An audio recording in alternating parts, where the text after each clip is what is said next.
Base of ম্যাথমেটিক্সে তোমাদের সকলকে স্বাগত। আজকে তুলনামূলক পদ্ধতিতে যে সমাধানটি করব সেটি হলো 2x + 3y = 5, এটি 1 নম্বর সমীকরণ। 5x - 2y = 3, এটি 2 নম্বর সমীকরণ। আগের পর্বে বলেছিলাম যে তুলনামূলক পদ্ধতিতে সমাধান করার নিয়ম হচ্ছে দুটো সমীকরণ থেকেই হয় আমরা x এর মান বের করব, না হয় y এর মান বের করব। তো মনে করো আমি এখানে দুটো সমীকরণ থেকেই x এর মান বের করব, তাই লিখতে হবে 1 নং সমীকরণ থেকে পাই। 1 নং সমীকরণ থেকে পাই।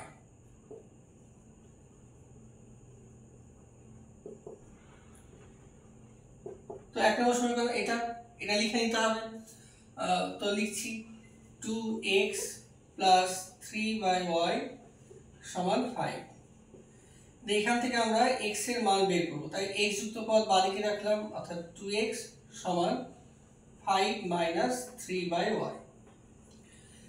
এখন এখানে ভগ্নাংশ আছে, তাই এটা লসাগু করে নাও। তাহলে বা দিয়ে 2x = y লসাগু হলো, তাহলে 5y - 3। তো এখনো কিন্তু x এর মান বের হয়নি, এটা 2x এর মান বেরিয়েছে। তাহলে অতএব x =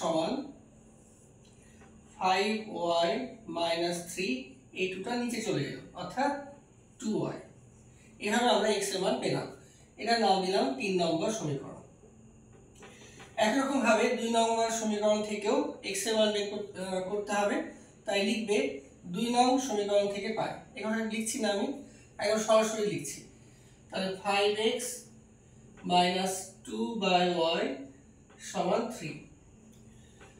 একরকম ভাবে x এর মান বের করো, তাহলে 5x = 3 + 2y বা 5x লসাগু করো, y লসাগু, তাহলে হবে 3y + 2। অতএব x = 3y + 2/5y। তো এটি হলো 4 নম্বর সমীকরণ।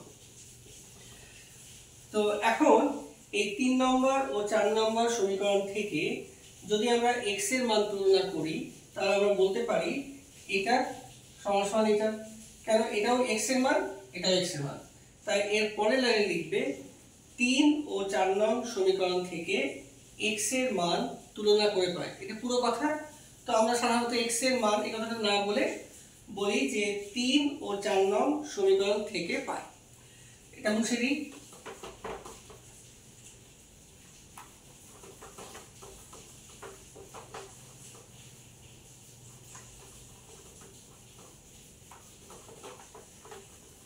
তাহলে আমরা 3 নম্বর সমীকরণ এটা পেয়েছি আর 4 নম্বর সমীকরণ এটা। তাই আমরা লিখতে পারি যে 5y - 3/2y = 3y + 2/5y।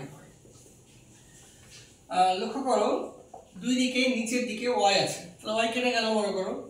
তারপর থাকছে 5y - 3/2 = 3y + 2/5। এবার বর্গমূল করো, তাহলে 5 × 5 = 25y - 3 × 5 = 15 সমান 2 দিয়ে গুণটা করো, 6y + 4।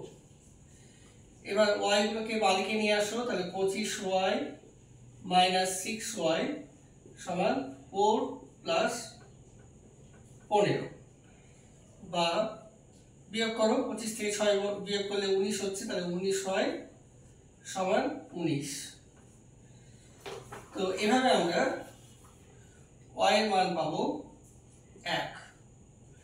এখন এই y এর মান যে 1 পেলাম, এই 1 মানটি আমরা 4 নম্বর সমীকরণে বসালেও পারবো, 3 নম্বর সমীকরণে বসালেও পারবো, বা 1 নম্বরে বসালেও হবে, 2 নম্বরে বসালেও হবে। তো মনে করে এই y এর মানটা আমি 4 নম্বর সমীকরণে বসাচ্ছি। তাহলে 4 নম্বর সমীকরণে প্রথমে তোমরা লিখবে, আমার এখানে লেখা আছে আর লিখছি না, যে পরের লাইনে লিখবে বা দিয়ে x = 3 × 1। কেন? এই y এর মান 1 পেয়েছি, আর 3 এবং y এর মাঝে কোনো চিহ্ন নাই, মানে গুণ আছে, +2 নিচেও বসাও, তাহলে 5 ইন্টু 1 সমান সমান 3 একে 3 আর 3 আর 2 5 আর 5 একে 5 5 5 কেটে দাও, তাহলে অতএব x সমান সমান 1। তাহলে এভাবে আজকের অঙ্কের সমাধান হলো x সমান সমান 1, y সমান সমান 1। তো তুলনামূলক পদ্ধতিতে আজকের দ্বিতীয় পর্ব হলো দুটো অঙ্কের উদাহরণ দিলাম। আগামী পর্বে আরো একটি উদাহরণের সাহায্যে তুলনামূলক পদ্ধতি শেষ করব। তোমরা দেখতে থাকো। Thank you.